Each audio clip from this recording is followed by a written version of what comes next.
3장 22절부터 24절까지 보겠습니다.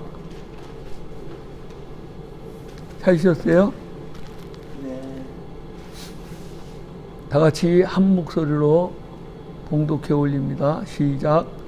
여호와 하나님이 가라사대 보라, 이 사람이 선악을 아는 일에 우리 중 하나같이 되었으니 그가 그 손을 들어 생명나무 실과도 따먹고 영생할까 하노라 하시고, 여호와 하나님이 에덴 동산에서 그 사람을 내어 보내어 그의 근본된 토지를 갈게 하시니라.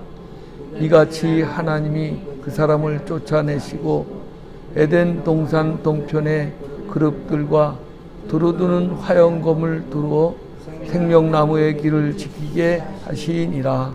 아멘. 어제는 에덴 동산에 대해서 말했습니다.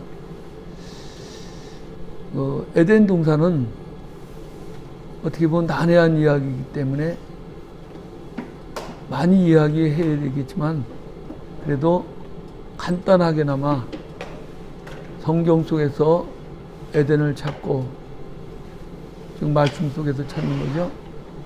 그래서 어저께 에덴 동산에 대해서 성경 속에서 에덴에 관한 말씀을 찾아서 공부를 해봤습니다. 에덴 동산이라는 것은 실존하는 이런 어떤 지명, 이것을 가리키는 것이 아니라고 그랬어요. 성경 속에서 에덴 동산을 찾고 보니까는 거기가 어디입니까? 성소라고 되어 있어요. 성소. 말씀 속에서 에덴 동산을 찾고 보니까 그것은 성소를 지명하는 거구나. 즉 성소가 열왕기 시대에는 성전으로 변했죠. 또 성전이 우리 새언약 시대에서는 교회로 바뀌어지는 것을 봐요. 왜냐하면 성전이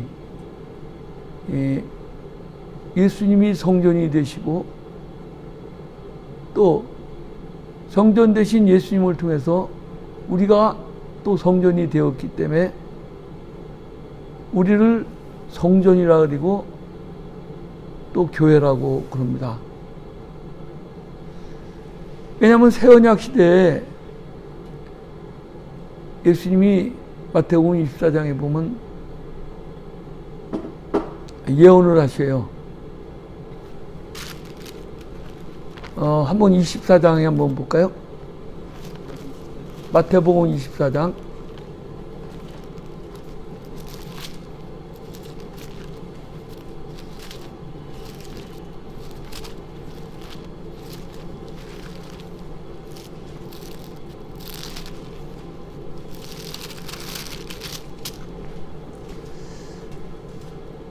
1절 자 보겠습니다. 1절 시작. 예수께서 성전에서 나와서 가실 때 제자들이 성전 건물을 가리켜 보이려고 나오니 대답하여 가라사대 너희가 이 모든 것을 보지 못하느냐? 내가 진실로 너희에게 이르노니 돌 하나도 돌 위에 남지 않고 다 무너뜨리라. 아멘. 예수님이 성전에서 나와서 제자들하고 가실 때 성전 건물을 가리켜서 이렇게 가리켜 보이려고 나옵니다. 말씀하시기를 너희가 이 모든 것을 보지 못하느냐? 이 성전, 예루살렘 성전을 보는 것입니다. 그러면서 내가 진실로 너희에게 이르노니 돌 하나도 돌 위에 남지 않고 다 무너뜨리라. 이 성전을, 예루살렘 성전을 다 무너뜨리겠다는 거예요. 자, 왜 성전을 무너뜨리겠습니까? 구약의, 즉 옛 언약의 성도들은 성전에 와서 하나님을 섬겼어요. 1년에 3차 절기 때마다 성전에 와서 제사를 드립니다. 왜냐하면 출애굽기 23장에 너희 이스라엘 모든 남자들은 3차, 즉 무교절, 77절, 수장절이라고도 하고 초막절이라고도 합니다. 3차 절기를 반드시 지키라고 율법에 기록이 되어 있습니다. 물론 출애굽기 34장에도 나오고 신명기 16장에도 말씀하셔요. 그래서 예수님께서는 이스라엘 민족 나라에 태어났기 때문에 예수님도 꼭 3차 절기를 지켜야 됩니다. 그래서 예루살렘에서 사역하신 것이 다 명절 때 올라오셔서 말씀을 증거하고 그랬던 것입니다. 사복음서에 나와서 기록된 말씀들이 다 3차 절기 때 올라오셔서 예수님이 사역을 하신 겁니다.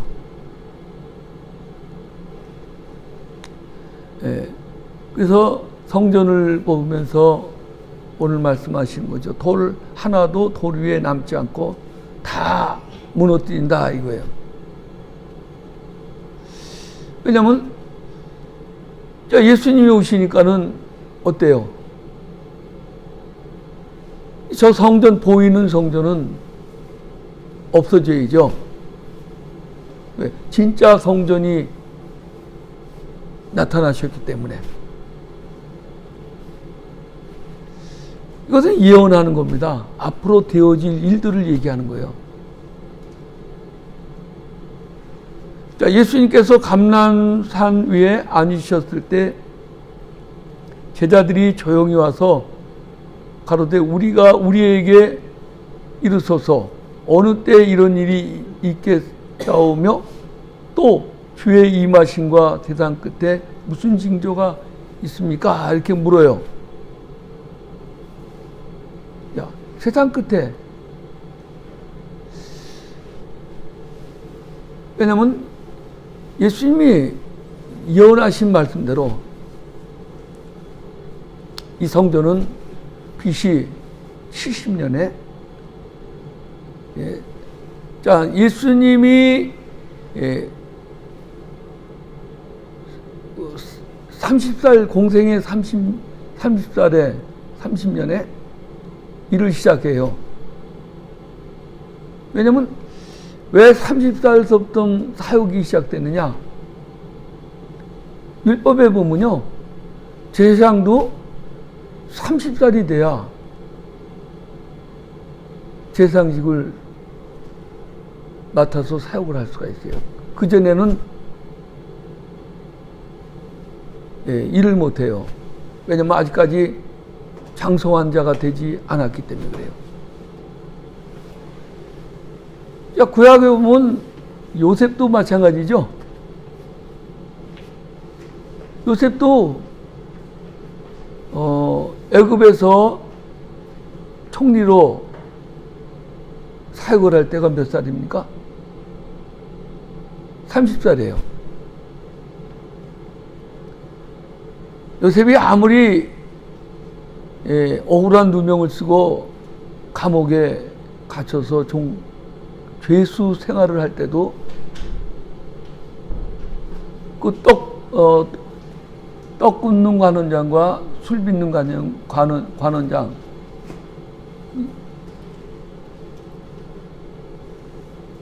그리고 꿈의 속을 술 빚는 관원장에게 잘 해줘가지고 당신은 이제 바로 생일 때 복직할 것이니까는 당신이 이제 나가거든 내가 이렇게 억울한 사정으로 죄 없이 감옥 생활하고 있으니까 나를 바로에게 잘 말을 해갖고 풀어달라고 그럽니다.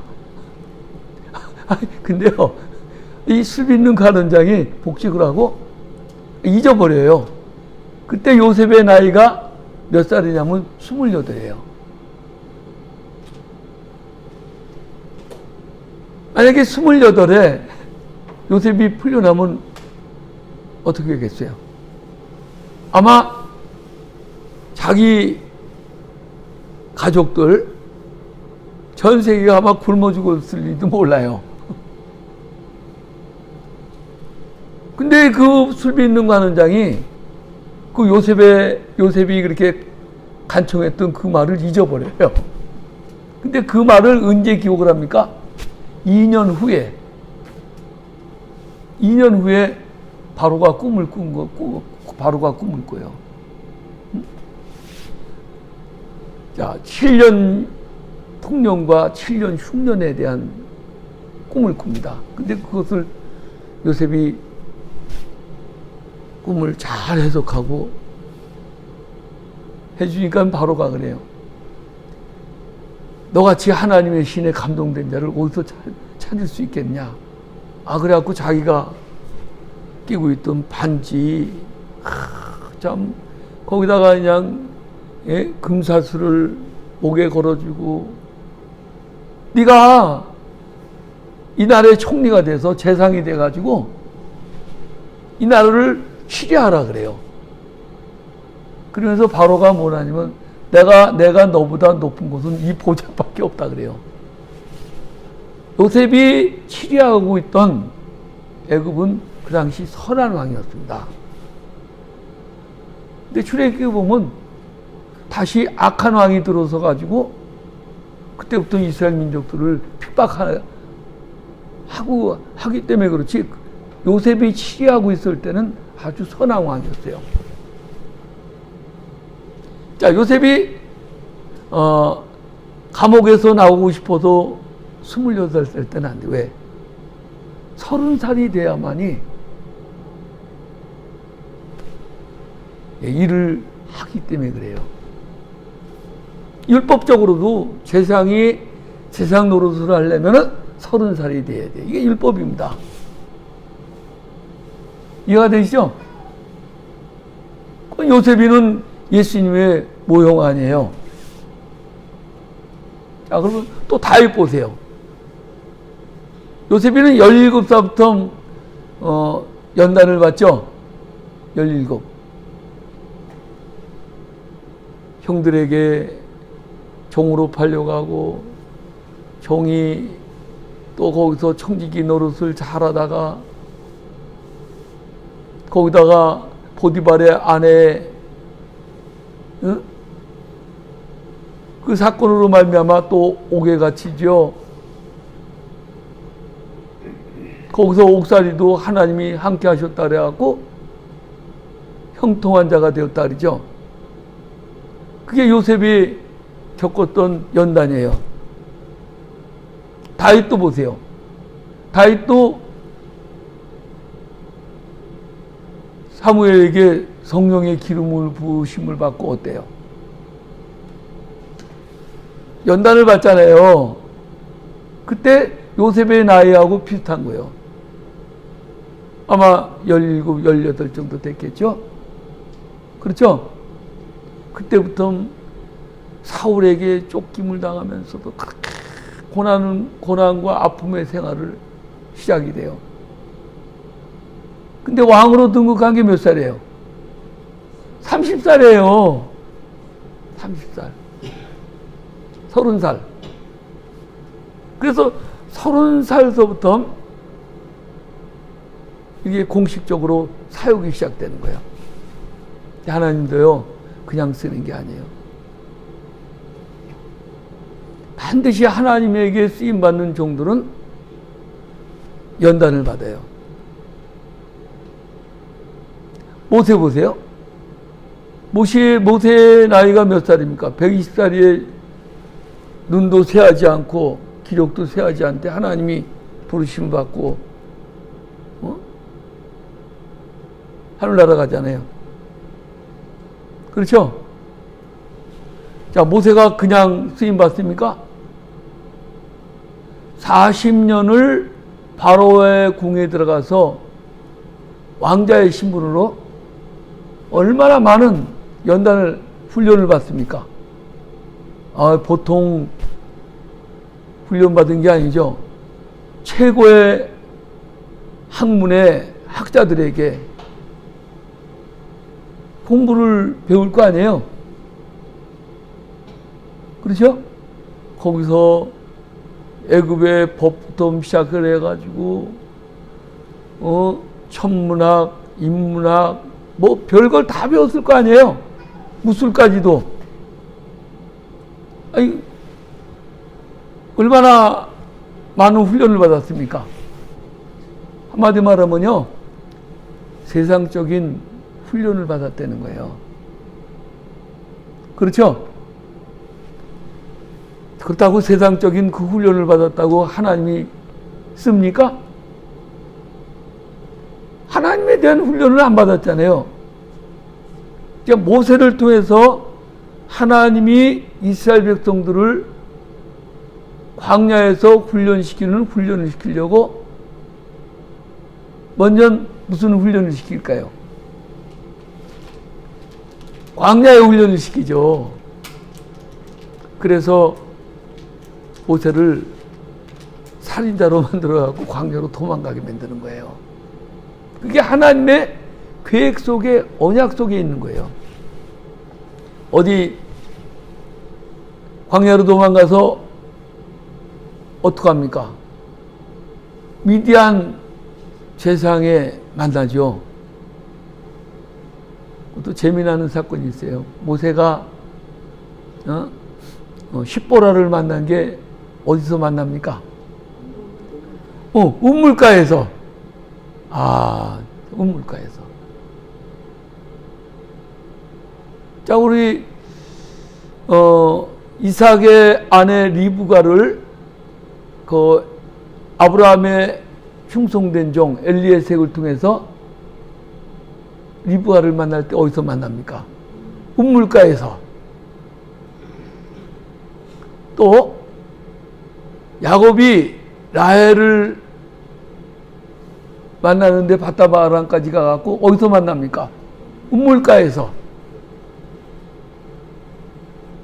그리고 예수님이 수가성 여인을 또 어디서 만납니까? 운물가에서.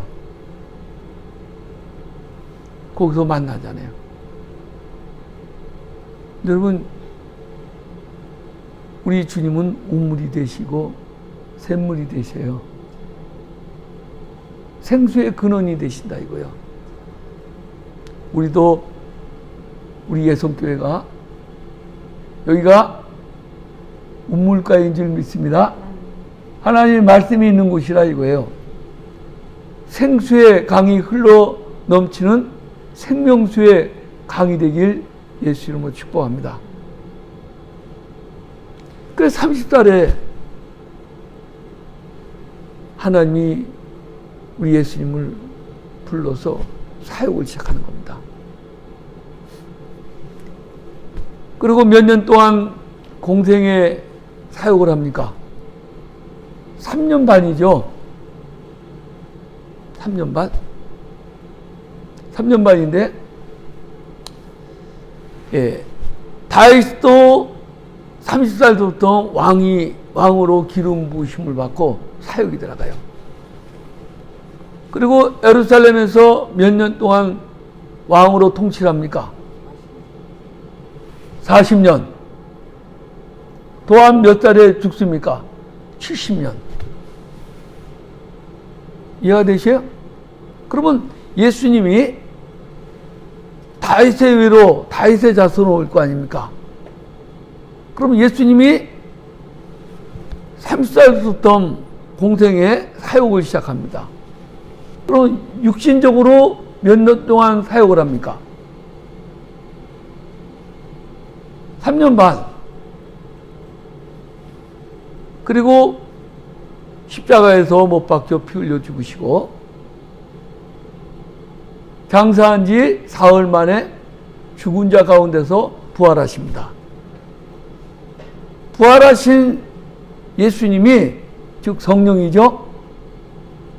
영으로 오셔서 누구와 사역을 합니까? 제자들하고 함께 하죠. 그게 한 세대라는 거예요. 자, 그러면 예루살렘 성전이 언제 파괴됩니까? BC 70년에 성전이 파괴되는 거예요. 파괴되면서 이스라엘 민족도 없어지고, 그리고 사도시대도 끝이 딱 나버립니다. 예수님의 성령이 누구하고 일합니까? 제자들하고 일하죠. 이해가 되십니까? 예수님은 죽으신 것처럼 보이지만 죽지 않았어요. 육은 죽었지만, 왜냐하면 예수님 자체는 우리 이런 몸은 다윗의 자손으로 몸을 입고 왔지만은 그분은 성령으로 잉태되신 분입니다. 우리는 인간의 씨를 받아갖고 이렇게 이 땅에 왔지만 그분은 우리 인간의 씨가 아니라 하나님의 씨입니다. 즉 성령이 씨란 말입니다. 왜? 성령으로 잉태가 됐단 말입니다. 요셉의 씨를 받은 게 아니에요. 하나님의 씨, 성령으로 잉태가 됩니다. 그래서 물론 이삭도 성령으로 잉태가 됐죠. 성령이 어떤 분이십니까? 하나님이시죠. 그러니까 하나님이 아브라함을 죽여놓고, 여러분 할례라는 게 뭐예요? 남자를 죽이는 거예요. 남자 생식기 끝을 자르는 게 할례 아니에요? 너는 아브라함과 언약할 때 뭘 언약을 합니까?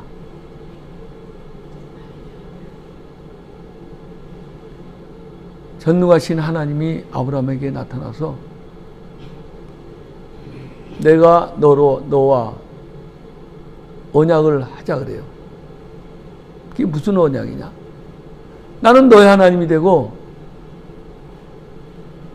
너의 후손 하나님이 되고 너는 나의 백성이 된다는 이런 언약입니다. 그리고 가나안 지경을 기업으로 줘 네 후손에게 주리라고 약속을 하셨어요. 그것이 창세기 17장 7절 이하에 쭉 말씀하고 계시죠. 내가 너희 하나님이 되어주고 너희 지금 이 기거하고 있는 이 땅을 너와 너의 후손에게 주겠다고 약속을 주셨어요. 그 대신 너는 할례를 받으라 그래요.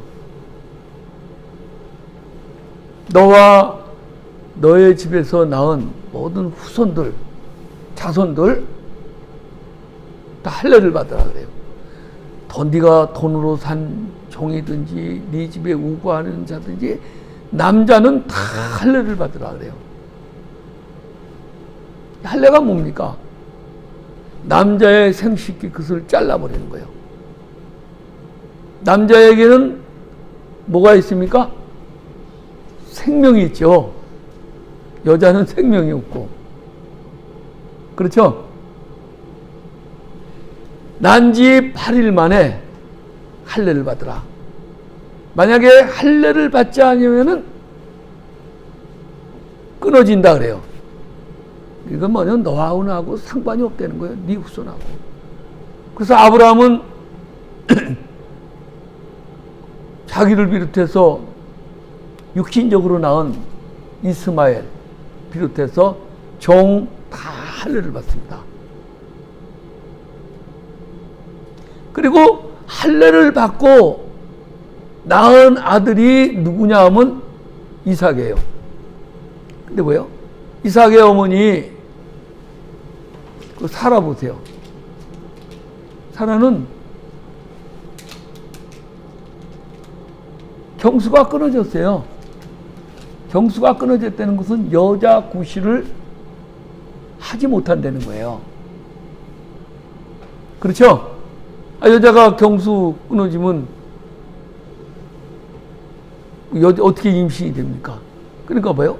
아브라함도 할례로 생명을 끊어놨지. 사라도 경수를 끊어진 상태에서 그게 됩니까? 안 되잖아요. 그렇지만 하나님께서 내가 네 씨로 말미암아 자식을 사라의 몸에서 낳게 해주겠다고 약속을 하잖아요. 그러니까 이 말씀을 들은 이들이 믿겠어요? 그러니까 하도 어이가 없어서 사라는 웃었어요. 알았죠? 이게 말도 안 되는 일을 갖다가 우리 영감님도 나이가 많고 늙었고 나도 경수가 그러는데 이게 뭔 말 같지 않은 엉뚱한 소리를 갖다가 하고 있으니까 하도 이거 믿지 않으니까는 웃은 거예요. 근데 하나님은 반드시 언약을 지키시는 분이죠. 그래서 두 사람을 다 죽여놓고 하나님이 사람 몸에 들어가서 당신이 잉태가 되어가지고 나온 게 바로 이삭이에요. 여러분 잘 믿어지지 않죠? 그러니까 하나님이 이렇게 해요. 대저 하나님의 말씀은 능치 못함이 없느니라. 그 말하죠? 왜? 대저 하나님의 말씀은 능치 못함이 왜? 하나님은 전능하신 하나님. 죽은 자도 살리시고 없는 것도 있게 하시고 없는 중에 부르시는 하나님이라 그러잖아요. 그래서 성령으로 잉태가 된다. 하나님의 영으로 잉태된 것도 이삭이에요. 자, 우리 예수님도 태어날 때 어떻게 태어나요? 갑자기 믿음 좋은 마리아에게 나타나서 내가 성령이 너에게 덮치면 네가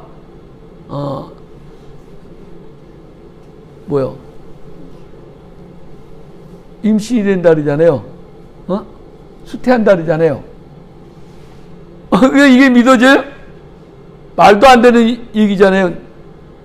나는 남자도 알지도 못하는데 이게 무슨 일이요? 그런 거야. 그러니까 하나님이 거기서 그래요. 대저 하나님의 말씀은 능치 못함이 없느니라. 그런 거야. 믿지 않은 거예요. 이 사람 똑같은 거예요. 사라가 안 믿은 거나 예수님 어머니 마리아가 안 믿은 거나 똑같은 거예요. 그래서 예수님은 성령으로 잉태된 거예요.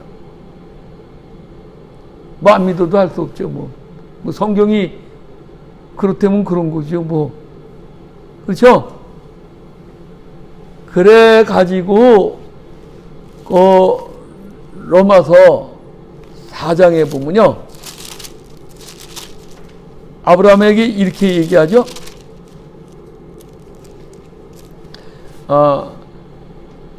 4장 17절에 보면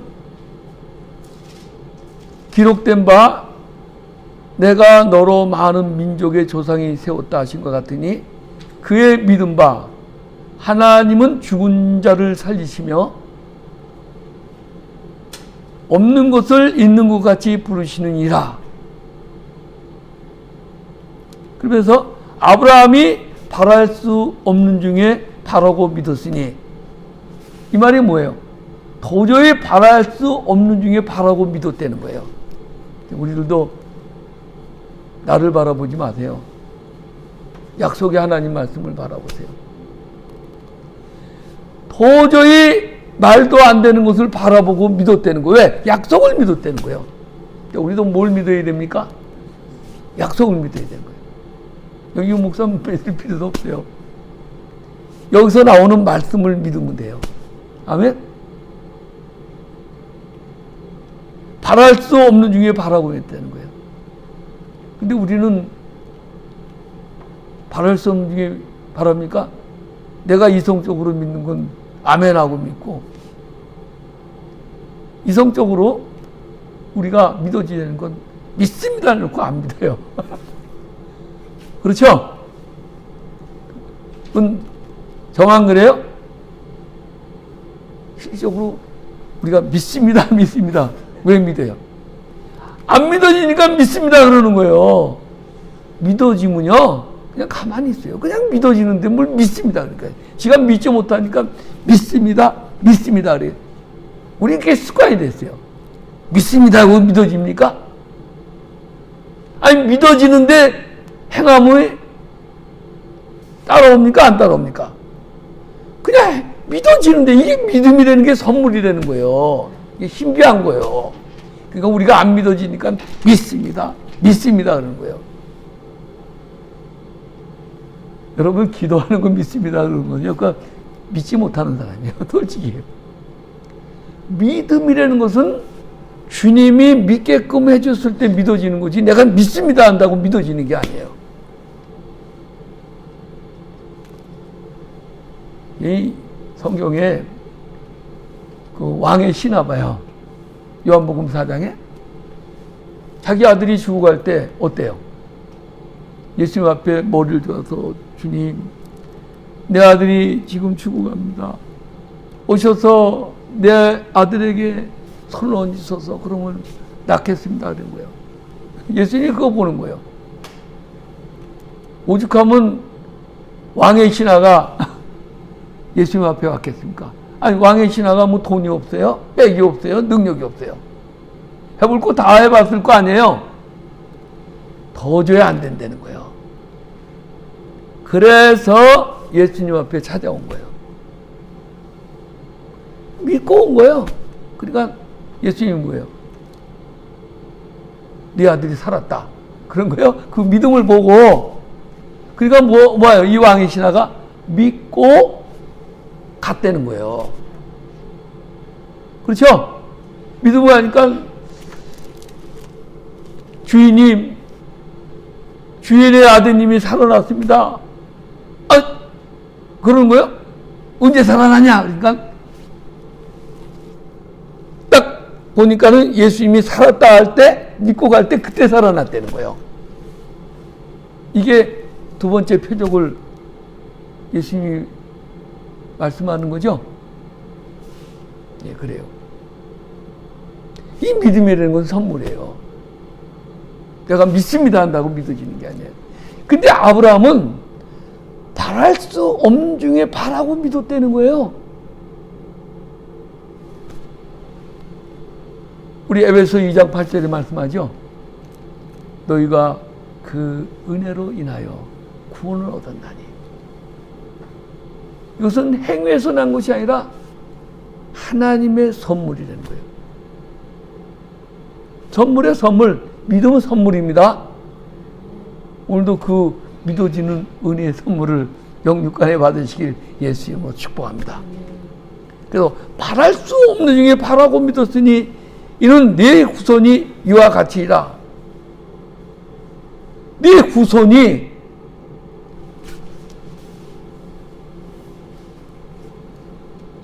이와 같다는 거예요. 약속을 믿었다는 거예요.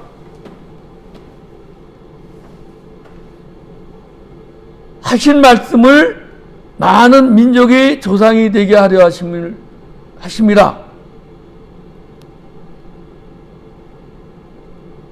자, 19절에 다 같이 읽습니다. 시작. 그가 백세나 되어 자기 몸에 죽은 것 같음과 사라의 태에 죽은 것 같음을 알고도 믿음이 약해지지 아니하고. 자기가 백세예요? 아브라함이 백세에 이삭을 낳았죠? 아브라함이, 자, 사라의 태가 죽었죠? 그런데도 믿었다는 거예요. 뭘 믿었습니까? 약속을 믿었다는 거예요. 우리 기독교는요, 약속의 종교입니다. 아멘? 언약의 종교란 말이에요. 그래서 시편 25편 10절에 뭐라고 말씀합니까? 여호와의 모든 길은 언약과 증거를 지키는 자에게 인자를 베풀고 진리가 되어주신다 그랬어요.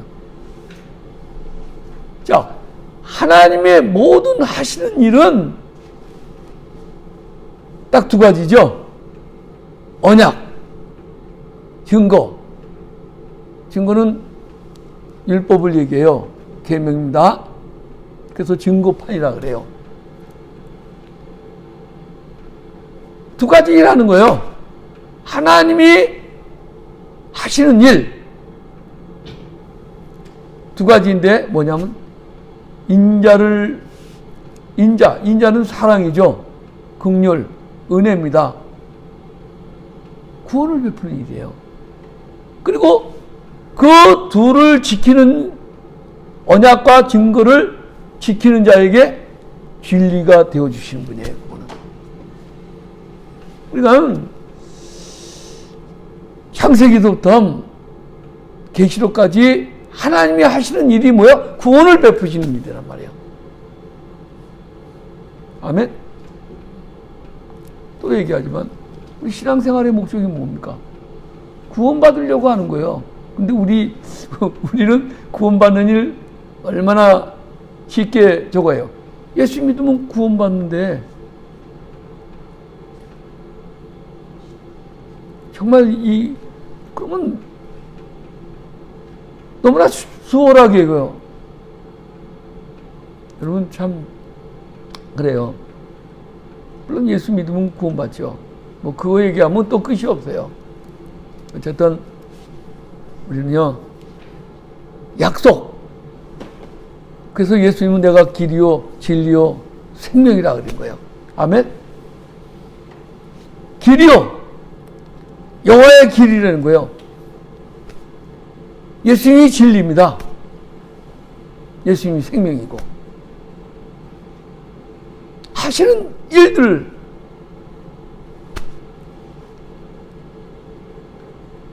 요한복음 5장 39절에 보면 뭐래요? 너희가 영생을 얻기 위하여 성경을 상고하거냐. 이 성경은 나에 대한 이야기라는 거예요. 알았죠? 다 예수님 얘기입니다. 자, 우리는 약속을 믿음이 사라가 태가 죽은 줄 알면서도 믿음이 약해지지 않았다는 거예요. 우리도 그래야겠죠? 약하면 안 되죠? 점점 날이 가고 달이 가고 해가 갈수록 믿음이 장성해지는데 우린 어때요? 가면 갈수록 더 처음엔 뜨겁고 좋아하는 것 같은데 점점 없는 것 같아요. 그거 맞아요. 왜냐면 처음에는 하루 강아지 봄무던지 모른다고 막 이러지만요. 잠깐만 보고 하다 보니까 어때요? 실질적으로 많이 장성한 건데 약해진 것처럼 보일 뿐이에요. 그렇죠? 알면 알수록 더 두렵고 신앙생활을 하면 할수록 더 깊이 들어갈수록 하나님은 이런 분이 아니시구나. 내가 처음 알았을 때 하나님하고 또 작년에 알았을 하나님하고 노년에 아는 하나님은 틀려요.